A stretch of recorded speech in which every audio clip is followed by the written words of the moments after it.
Welcome, restoration professionals, to Restoration Minutes, your source for industry information and education. Be sure to like and rate us if you enjoy the content we provide. This episode is brought to you by Helix Co., the most advanced time and material ecosystem for ROMs, time and material billing, job sharing, with digital records and much more. Check us out at www.helixco.io.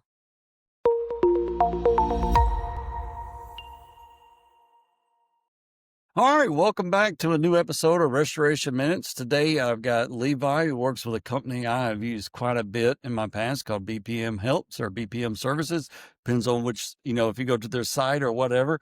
Cool thing I like about BPM is when I've gone out and I've done a large project in an area that I don't have any vendors in. I don't know who to call for dumpsters. I don't have time to set up those contracts with those guys. I call these guys at BPM, and they've done everything. Probably the coolest job site will be one I did in Maryland when I used these guys, and they provided my fuel, my dumpsters, my porta-johns, my security fencing, and my nighttime security, and the buses to get the workers from the hotels to the job site. All that I have one guy to deal with. So welcome in, Levi. I'm glad to have you here, man. Man, I really appreciate it. It's also honor to be here and excited to talk about what we do and learn more from you, like industry titan over here. So I appreciate the invitation and everything. So yeah, fantastic. Yeah, I Um, mean, you guys, I think you guys started out, as like a dumpster company, right? And then it just kind of yeah, grown from there. yeah, a little over 10 years ago, the owner got into the niche of providing dumpsters to whoever would take it, really. But the company really founded and got started in hurricanes down in Texas. We got a call in the middle of the night, or actually I think it was a Facebook post or something like that, but word came through that a big company was needing dumpsters down there in Houston for a hurricane. And the boss got on the phone with the guy and said, "Hey, I can do it." And he said, "Well, I don't know who the heck you are, but if you can get dumpsters here first thing in the morning, then you have the job." And so he jumped in the car. He jumped in the car and drove overnight and made it happen. It's a whole funny story because he's not a job site guy, but he knows how to take care of business. And so he got out there and showed up and shook the guy's hand and he said, "I'm here. I'm your dumpster guy." And he goes, "Who are you?" Like, what, he had forgotten that, how it goes on a job site. It'd been 12 hours. He's like, "I don't know who the crap you are." And he goes, "I'm the guy bringing you dumpsters." He goes, "Oh, are they hit?" And he was like, he was ecstatic. And so that's just what kicked the company off in a big way. Started in in his house in a spare room, and it's grown into a real company now. And there's a bunch of us here now. We're doing national work. We've hit every major storm the last 8 years. We work with hundreds of companies across the country every day. We're really, what we are is your one call for job site logistical services. You mentioned a few of them before. Our main big ones are dumpsters, and toilets, fuel, back trucks, anything that you would see out on the job site. Fencing, security guys will do catering, tents, tables, and chairs, generators. If it's on the job site, outside, or even sometimes inside, and you need help with that, we're the person to call. That's what we try to be. Because, like you were saying before, you were having us do all kinds of stuff. That job in Maryland, and how did the employee busing situation come up for you? Yeah, so basically, this job site, it shared a parking lot. It was a assisted living facility that was being converted into a drug and alcohol rehab location. So it's a medical facility, and it shares the same property with a hospital, special needs children's hospital. And so, the parking lot that was leased as part of this thing only had like 12 spots, right in front of the building. Well, I'm sorry, my generators and deskins and everything else in my Yeah, command center had to go there. And once we got all that stuff set into place, because we didn't want to tear up the lawn, there were no more parking spots. I think we had like a total of 6 spots, for like our employees to park at. And, here I am, I'm having to run 75 to 100 people a day in this building. And, So that was my first logistical nightmare right there. It's like, okay, how am I going to I got the Yeah, labor on the way, but now how am I going to get them here? Because they can't all be driving and parking in the parking lot. And this particular labor company didn't have vans, but even if they did have vans, I wouldn't have enough room for them, right. you know. And so it was something I had to figure out. And so I called you guys and y'all like, I can handle that. And I'm like, okay. And, I was like, okay, well, there's special needs kids in the hospital next door, but the ones that are, undergoing long-term treatment, they actually go outside and play during the day. I can't have them in the job site. So I need fence put Man, up, yeah. and then, but then it was in such a rough part of town. The first night, I mean, we're hearing automatic machine gun fire. I mean, it Gosh, was crazy. And we were also trying to get food delivery, and every time we'd give them the address, it was like, "Yeah, we don't let our workers go there." Uh, gosh, Uber Eats and DoorDash, they had that area of Baltimore blacked out. completely blacked out. They will not take the liability of sending one into that area. So here we Man, are. that is wild. Yeah, and so here I am. I've got probably $4-5 million worth of equipment sitting on this job site. I'm like, crap, now I gotta have security because we already had people walking up, Yeah, trying to go through our stuff that we had caught in the first 48 hours. And so now I had to get nighttime security. So again, I was like, hey guys, this is what I need, and I don't know anybody here, and right. it was amazing. You guys made everything happen. Ended up, I think you guys brought in two different dumpster companies to kind of help keep up with things because again, it was tight spaces. So we could only have two dumpsters there at a time, but we were having to turn them twice a day sometimes, and so Right. it was a crazy ordeal. I mean, I know you guys, for friends of mine, have gotten helicopters and barges and everything Yeah. else in the world. So, I mean, Yeah, El Sanibel Island, that was a fun one. oh yeah, Yeah, I mean, that's what we try to do, when you come out to a job as a project manager or an owner, whoever may be, working a large loss project, what's your main goal out there? Typically you show up, you're just trying to get work going. You're worried about labor. You're worried about, getting your ROM. You're worried about getting active in the building. Everybody always thinks about what we do last. They're yeah, like, you're starting to do demo. We're like, oh crap, where are we going to put the the debris. waste, Yeah, all this stuff at? Where oh crap, I got 100 guys out here. They need to go to the bathroom. Where are they going to go? But they're already working. yep, All the time happens that way, and so we get the calls of like, "Hey, I need you to get my job site set up. I need you to take care of this stuff, and I don't wanna have to call 5, 10 different people or more trying to get these things done and quickly." And so that's where we've found our niche is really becoming that one call to just help everything out there. And so that's why I was asking where, when the bus came up, you got into a pickle and you're like, I don't know how to take care of this. And so we'll give BPM a call and they'll be able to take care of it, I'm sure. And of course we did.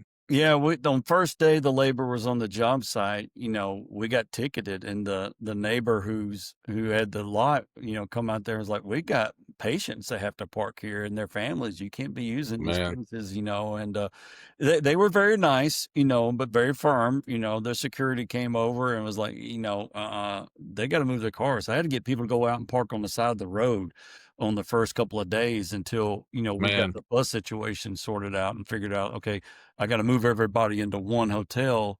Yeah. That way the buses can be there to pick them up, and if they miss the bus and they don't come to work that day. Yeah. Right. First couple of days was, a little bit of logistical nightmare, but we got it going and rocking and rolling, and it was great. I mean, I've used you guys for dumpsters and storage containers, and for anybody that's, listening to this or been in any of my classes, that, you know, site safety is first and foremost, Yeah, for and sure.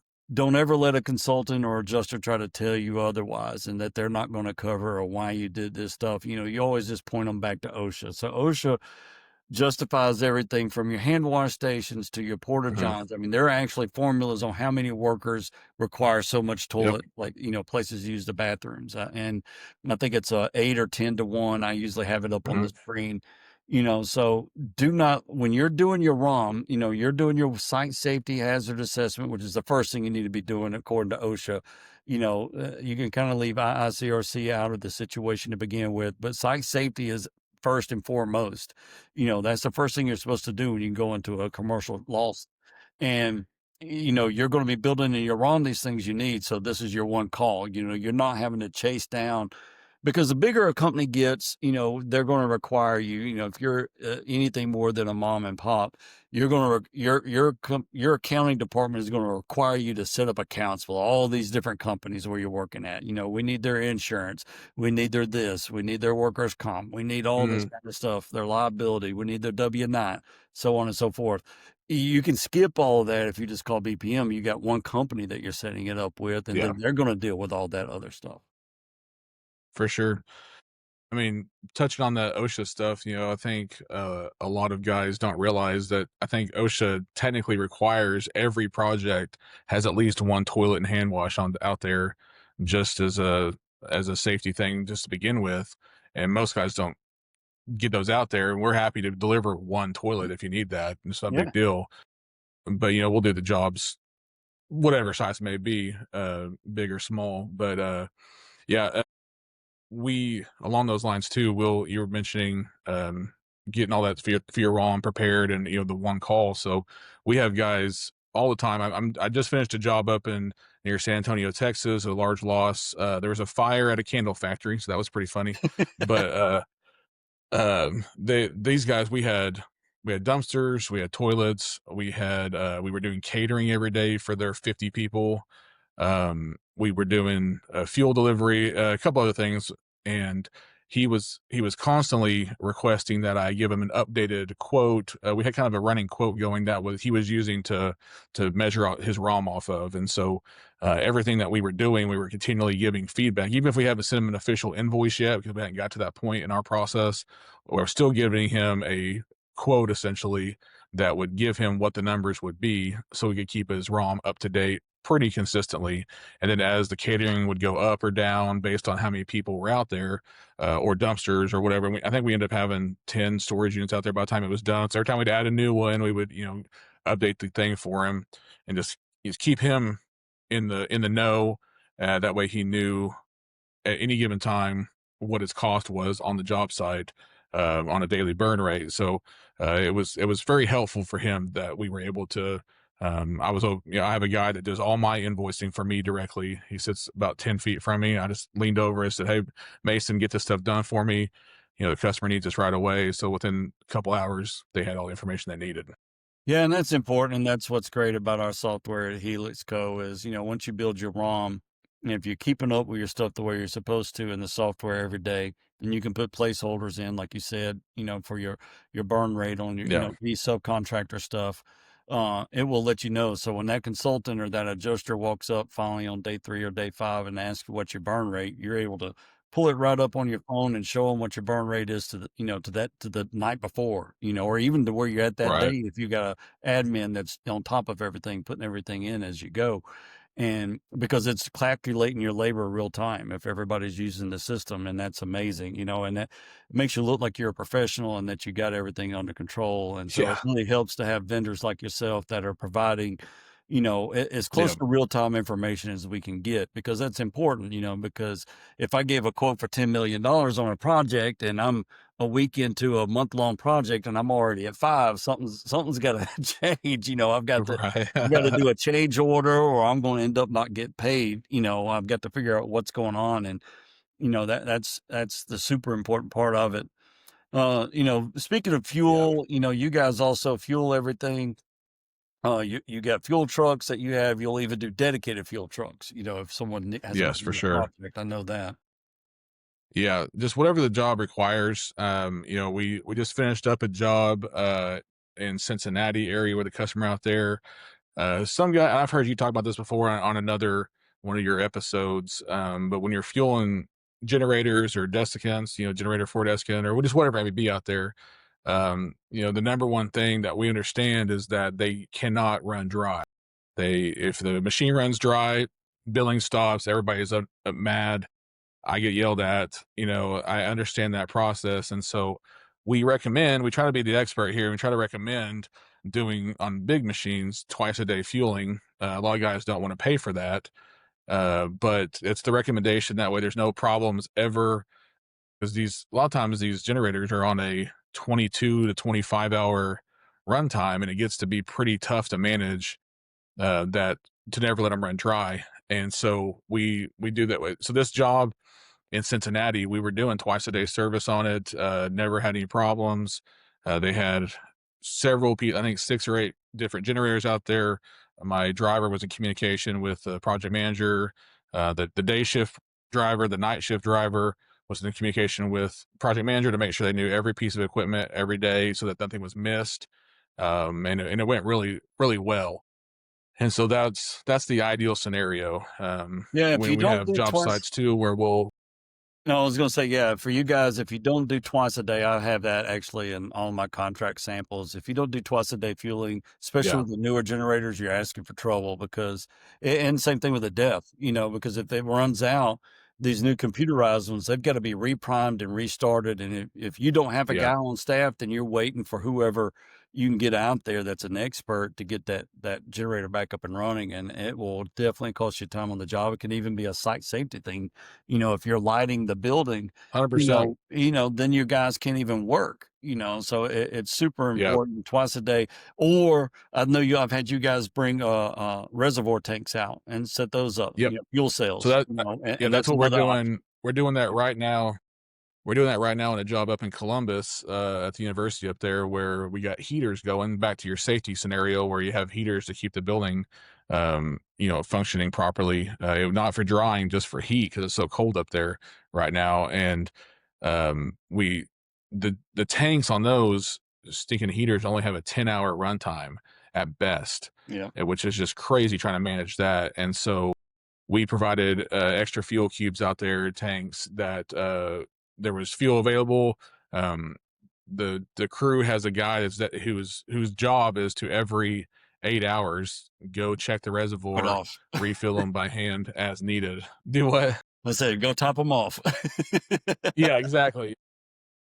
said I said, "You make sure whoever you assign does not forget, because if those things shut off, it's back to what you were saying. There's a whole priming process. It's a huge hassle just to get them back up and running. The big heater they have out there has a battery system on it, and if it runs dry, it kills the battery, and it's a whole thing. Literally have to deal with that right now, but um, yeah, it's a whole thing. We try to be the expert. We know what we're doing. A lot of times, guys I'm dealing with, they know what they're doing too, which is fantastic. It makes it easy for me. But there's guys that definitely don't understand the ins and outs of it. They don't know how to run a job. They don't know the ins and outs of the logistics of what we do. We just ran into this with, our buddy Chris Carter down there doing the global catastrophe training. Had this, had the class, and in their part 2 class, they were doing some real in depth ROM the training. And so we set it up to where the guys would actually call me to get pricing for dumpsters and Oh, toilets and cool. fuel and all this stuff. And it was portraying like a real job. I got to call the guy. He's not out here. And so they were calling me and getting information. And some of these guys didn't even know the process. I said, "You need def." They're like, one guy said, "What's def?" And I was like, so, you know, I had to explain what it was, so that was a fun deal. He thought I was saying like, can't hear deaf. And I was like, "No, no, no, that's not it." But that was pretty funny. But it was a great opportunity for me to be the expert and show and explain how the process works. It turned out the generator didn't need def because it was an older generator. He didn't have that requirement at this point. But I said, "Hey, if you have a generator with it's 2014 or newer, it likely will need def in it." And Parker Olson was out there with Atmos, and he was talking about it. He made a point to say, if you rent a generator from me and you run out of def, I'm going to have to charge you for it because it's going to mess stuff up. And Yeah. so when people call, like I said, we try to be the expert, and we are the expert, and so we typically are able to present options, scenarios up front that you may not be thinking of at the time, to make sure that you don't get into a pickle. Somebody says, I need three toilets out here, or whatever. I'll say, "Hey, do you need a hand wash also, or do you need Do you need fencing to secure it or whatever else? It's part of it's an upsell, but it's really just I know all the things that you could need out there. And so I'm giving you the option that you may forget about it. Because what happens all the time is I'll have a guy call me and say, "Hey, I need 2 dumpsters right now, right now." I said, "Do you need anything else?" No, I'm good. I need to see the dumpster. That's all I care about. And then an hour later, you go, "Hey, can you get me a couple toilets out here?" Yeah. "Sure." "You need anything else?" And they're like, "No, no, that's all I need." And of course, he just goes on and on and on. And so I'll send usually what I'll do is they'll give me the order. I'll send 'em a text message with my list of stuff that we do, like, "Hey, look this over. Just let me know if you need anything." It kind of sparks thought process and everything. But Yeah, because yeah, speaking of it's something we haven't even talked about yet is, equipment. You guys can get generators and desiccants and even portable equipment as well that you guys even own some of that yourselves, yeah, yeah, we got several trailers out here of portables, and we'll do generators on a regular basis. We'll do desiccants. We did several big desiccant jobs in the last hurricane. And if we don't have access to it, I'm going to tell you we don't have access at the time. I'm going to refer somebody else to you, like Parker, or some of the other guys that I know. I have a deep network of people that I know, and so if I can't get it, I'm gonna say, "Hey, call this guy." And he probably can't. Or honestly, what I'll do is I'll call that guy and say, "Hey, call my customer and let them know you can provide it." That's usually what I'm gonna do. Yeah, But because I mean, yeah, that's how that's I actually met you guys. I was mhm, actually at the Disaster Expo down in Miami. I guess right. it's been about 4 or 5 years ago now, and I'm playing this video on the screen at our booth, and one of your coworkers comes walking up to me and was like, "That's my generator, that's my desk," and Yeah, I'm like, "No, it's not. I got that stuff from Sunbelt," and he's like, "Yeah, pause your video and I'll show you my logo." And that's I was right. like, Yeah, "Oh, okay, I need to talk to you then."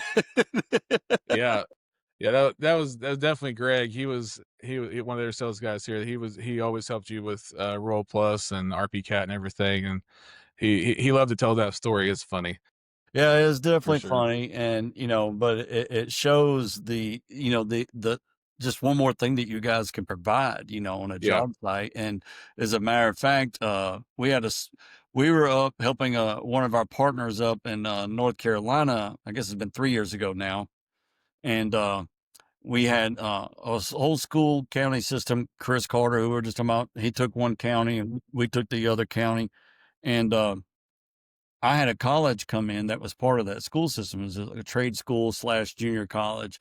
And that was also affected. And I was like, crap, man, I've already got all these others set up. And so I called you guys. And not only did your guys show up with desiccants, generators, and set the whole job up for me, I was like, can you guys do all the monitoring for a couple of days for me? But yeah. Y'all kept guys on the ground for the first, I think it ended up, I asked for 2 days to get me settled. I ended up just keeping them there until we got done with the job almost because they were Yeah, doing that's such a good awesome. job. So they documented all my psychometrics and all that kind of stuff and started my moisture mapping until I could get my moisture mapping team actually on site, and I mean, so Yeah. anytime you guys are in a pickle, or you're getting on a job site, you definitely need to reach out to these guys because they will help you think about things that you have not thought of, or your head is spinning too much, and it will make your life easier. That's for sure. That's for sure. Yeah, and back to what I was saying too, like, you get on a job site, you get into a situation that you don't know, how to take care of it, perfect example was, Hurricane, Milton, or which one? Helene, that hit North Carolina, and everybody working up there was no water available, and we were getting phone calls for I needed I need to do pressure washing. I need, clean up stuff, whatever. I need water. Yeah. And so we were bringing in tanker loads, truckloads constantly from out of state, and just to keep things going, we ended up having one project where it was one of Greg's jobs where they tankers of water connected to a hotel, where it was literally water you know providing water to the entire hotel building. It was pressurized. We go up to the top floor and everything. It was a huge ongoing job. We had other jobs where we were providing water constantly for to pressure wash and clean up the projects. We got the debris out of there already. We got all the other stuff cleaned up, and now it's literally the fine cleaning, and they needed water like crazy. And so people were calling us saying, "I need water. Can you help me do this? Can you help me find somebody?" I was like, "Well, we can do it for you." And so we were doing that like crazy, but then we were getting other requests for stuff that were just, off the wall. We don't have any resources for that. And so our job there was to um find somebody that we could connect them with, like I was talking about before. Even if we don't get the sale, my job is to make sure that you have what you need. And so I'll connect you with whoever I can think of and find to help with whatever, even if we don't run it through our business. Yeah, something else I didn't even think about was, the catering thing, but man camp. Yeah. You guys will Yep. do a complete setup of man camps, for housing for your workers, complete with showers and the whole 9 yards, make a whole entire laydown yard, and so, and Yeah. that's a pretty amazing thing you guys offer as Yeah, well. I love doing that. Those are always fun. We had our biggest one, best one ever. I love talking about it. Was down in New Orleans back in Hurricane Ida, and we had a contractor out there, a restoration company that I think they had 18 RVs on their property. It was at a hotel, or sorry, hospital, and so they had a huge section of the parking lot taken up with all their RVs from all the workers they had out there. And he was like, "Hey, I need septic. I need a man camp set up here." They brought their own RVs in. But so we had a miniature lift station for every all 18 RVs, and all that fed into a giant tank of fresh and gray black water. And we would go out and service it every couple days, whenever it needed. But every RV functioned just like it had septic at the house. Nobody ever had to worry about running out of water or filling the disposal tank up or whatever. It was like perfectly smooth. It was great. So, yeah, whatever you need, we will do it for You sure. guys need to, like, make it like one call does it all. Yeah, I thought about that. Yeah, I mean, that's what we do. And like I said, if we don't do it and we can't do it and it doesn't make sense for us to do it, because I'm not, I'll tell you, I can do it, but it's going to be real expensive. Yeah, And people, sometimes people are like, "I don't care. I just want you to handle it because it's easy." And I get that. So we'll do those every now and then. But I'll say I can't do it, but I know a guy who can, and so we'll connect you with those guys. That's makes it the one call still. And so, yeah, that's where we want to be, essentially an extension of your team. yeah. You're just another person that's a part of your company that you don't have to pay for directly, and we're just here to help. Our logo from the beginning, our tagline has been "Your friend" in the waste industry, or whatever industry we're dealing with at the time. But your friend is what we started out with, and that's what we try to be, just the guy that helps you out. All right, Levi, well, tell everybody how's the best way to get in touch with you. Easiest way would be to call me, text me. Uh, My phone number is 918-379-1003. Email me at Levi, bpmhelps.com. Check our website out. But yeah, if I don't answer the phone, one of my support team members will. And you never miss a phone call I never miss a phone call from you guys. So if anything I can do for you, just let me know. All right, give that number one more time. 918-379-1003. Cool. All right, man. It was great talking to you and catching up. I'll talk to you later, Levi. All All right. right. Thanks, Mike.